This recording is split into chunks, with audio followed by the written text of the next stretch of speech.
Hello दोस्तों, मैं Brijesh Yadav top 10 star डिशन में आपका स्वागत है। यहाँ पर स्क्रीन पर देखिए एक बहुत ही सुंदर फिगर आपको दिखाई दे रहा होगा। ये है कोशिका। और कोशिका के बारे में आप लोग जानते हैं क्योंकि कोशिका जो होता है वह दो प्रकार की होता है। एक पादप कोशिका होती है, एक जंतु कोशिका होती है।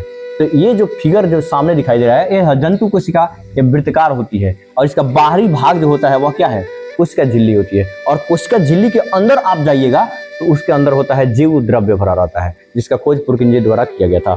इसमें देखेंगे तो कोशिका द्रव के अंदर अनेक प्रकार की, इसमें देखिए तरह तरह का फिगर दिखाई दे रहा होगा, जिसको बोलते हैं कोशिकांग। क्या बोलते हैं? कोशिकांग। और इस कोशिकांग में सबसे महत्वपूर्ण कोई भाग है तो वह है केंद्रक, जिसे कोशिका का मस्तिष्क भी बोलते हैं, कोशिका का नियंत्रक अंग भी बोलते हैं। यह समस्त कोशिकांग को नियंत्रण करने का काम करता है, इसलिए इसे कोशिका का मस्तिष्क भी कहते हैं। क्लियर हुआ?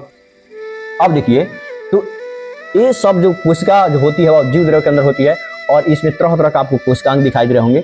और यहाँ पर देखिए जो बाहरी झिल्ली है इसको बोलते हैं कोशिका झिल्ली। और कोशिका झिल्ली जो होता है वह लिपिड प्रोटीन से बना होता है। यह अर्धपारगम्य होता है, जो कुछ पदार्थों को बाहर से अंदर जाने देता है और अंदर से बाहर जाने देता है, लेकिन कुछ ही पदार्थों को जाने देता है। यहाँ पर देखेंगे तो अगर कुछ पदार्थ आवश्यक पदार्थ है, अगर अंदर प्रवेश कर गया तो अगर इसे जरूरत हो कुछ केंद्रक तक पहुंचने के लिए, तो केंद्रक तक पहुंचाने का काम जो करता है वह करता है अंतःप्रद्रव्य जालिका। तो अगर कोई पूछे कि केंद्रक के पास कोई पदार्थ आवश्यक पदार्थ है, उसे पहुंचाने का काम कौन कर रहा है, तो अंतःप्रद्रव्य जालिका बोलते हैं। अंतःप्रद्रव्य जालिका भी दो प्रकार की होती है, एक होता है खुरदरी अंतःप्रद्रव्य जालिका, एक होती है चिकनी अंतःप्रद्रव्य जालिका। तो चिकनी अंतःप्रद्रव्य जालिका क्या होती है, तो वसा का निर्माण करती है। और खुरदरी जो होगी वह बनाती है प्रोटीन का निर्माण करती है। जो वहां पर बिंदु बिंदु बिंदु बिंदु जो होता है ना, उसी को बोलते हैं हम लोग राइबोसोम बोलते हैं। क्या बोलते हैं? राइबोसोम, जो प्रोटीन का फैक्ट्री कहलाता है। आज से कोई पूछे कि प्रोटीन का फैक्ट्री किसे कहते हैं, तो बोलिएगा राइबोसोम को कहते हैं, जो अंतःप्रद्रव्य जालिका पर पाई जाती है। और अंतःप्रद्रव्य जालिका पर कहाँ, तो बोलेंगे कि सर जो खुरदरी अंतःप्रद्रव्य जालिका है उसी पर पाई जाती है और उसी पर प्रोटीन का भी निर्माण होता है। तो ये अंतःप्रद्रव्य जालिका क्या करती है, कुछ आवश्यक पदार्थों को जो केंद्र तक पहुंचाना होता है आराम से पहुंचा देती है। लेकिन क्या सभी पदार्थ केवल केंद्र को ही चाहिए? नहीं, इसमें अनेक प्रकार के कोशिकांग हैं, उसे भी तो कुछ पदार्थ चाहिए। तो उन कोशिकांग तक आवश्यक पदार्थों को पहुंचाने के लिए अंतःप्रद्रव्य जालिका क्या करती है, तो एक अलग कोशिकांग का निर्माण करती है, खुद से एक अलग कोशिका का निर्माण करती है, जिसको बोलते हैं गाल्जिकाएं, जिसे कोशिका का परिवहन अंग बोलते हैं। ये सबसे पहले कैमिलो गाल्जी द्वारा खोज किया गया था और उन्हीं के नाम पर इसका नाम रखा गया था गाल्जिकाएं। क्लियर हुआ? ये गाल्जिकाएं क्या करता है कि किसी सामान को ले लेगा और ढोने का काम करता है, समस्त कोशिकांग के पास पहुंचाते रहता है आवश्यक पदार्थों को।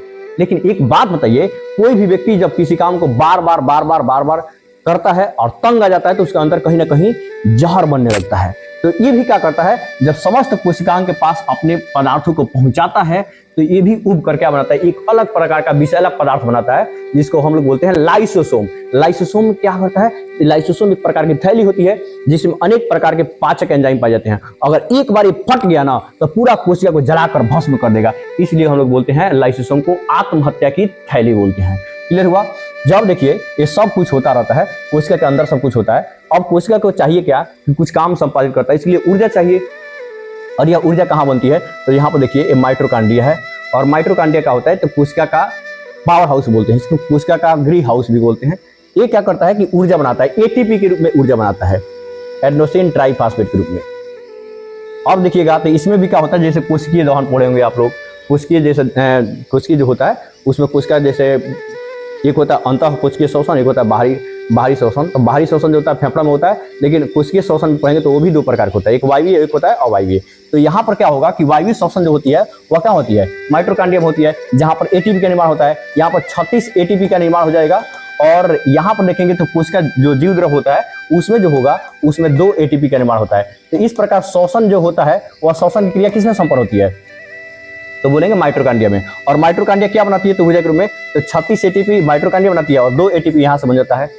और इस प्रकार पूरा मिलकर एटीपी कितना बनाता है, 38 एटीपी मिलता है, जिससे ऊर्जा का काम करता है। इसलिए हम लोग कोशिका का पावर हाउस किसे बोलते हैं, तो हम लोग बोलते हैं माइटोकॉन्ड्रिया को। याद रहेगा? अब देखिए इसमें क्या होता है, कुछ भाग होता है। जैसे यहाँ पर देखिए एक क्या है, केंद्रक है।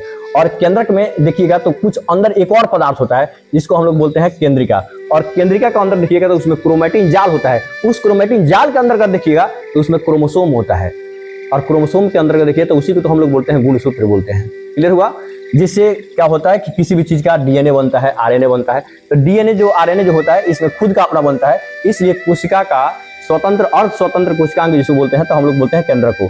और साथ ही माइटोकॉन्ड्रिया में भी खुद का अपना डीएनए होता है, खुद का अपना आरएनए होता है, इसलिए इसे भी क्या बोलते हैं, तो अर्ध स्वतंत्र कोशिकांग बोलते हैं। इसी प्रकार जो देखिएगा तो जो लौक होता है, जो पादप कोशिका में पाया जाता है, उसमें भी अपना खुद का आरएनए और डीएनए होता है, इसलिए वो भी क्या होता है, अर्ध स्वतंत्र कोशिकांग कहा जाता है। क्लियर हुआ? तो यहाँ पर देखिए जो सब कोशिका आपके सामने है, इसमें और भी होता है, जैसे तारकाय हो गया, जिसे हम लोग बोलते हैं सेंट्रोसोम। यह क्या करता है, कोशिका को विभाजन का काम करता है। जो हमारे मस्तिष्क में जो होती है न्यूरॉन कोशिका जो होती है उसमें नहीं पाया जाता है। थोड़ा सा आपको कोशिका के बारे में थोड़ा सा और डीपली थोड़ा सा जानकारी दें कि सबसे पहले कोशिका खोज 1665 ईस्वी में रॉबर्ट हुक द्वारा किया गया था।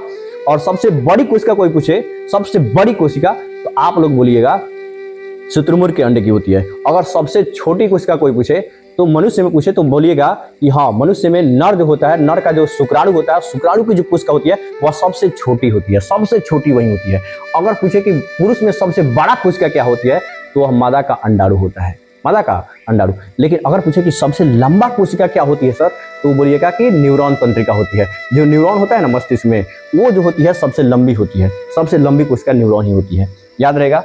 अगर आपको पूरा ऐसे वीडियो अगर पूरा बेहतरीन इसके बारे में जानना है, हर कोशिका के बारे में बेहतरीन जानना है, इसका अंग के बारे में बेहतरीन तरीके से जानना है, तो आप टॉप 10 स्टडी सेंटर में ज्वाइन करिए। जो जल्द ही इस टॉपिक पर हम लोग कवरेज कर रहे हैं और जल्द से जल्द आप जुड़िए। इसे जुड़ने के लिए आपको 2 स्थान है, एक नवलपुर पानी टंकी के सामने और एक बथोड़िया, जो टॉप 10 स्टडी सेंटर यहाँ पर बथोड़िया थाना के निकट चलता है, वहाँ पर भी आके जुड़ सकते हैं, या आप इस नंबर पर कॉल करके आप पूरा पता कर सकते हैं।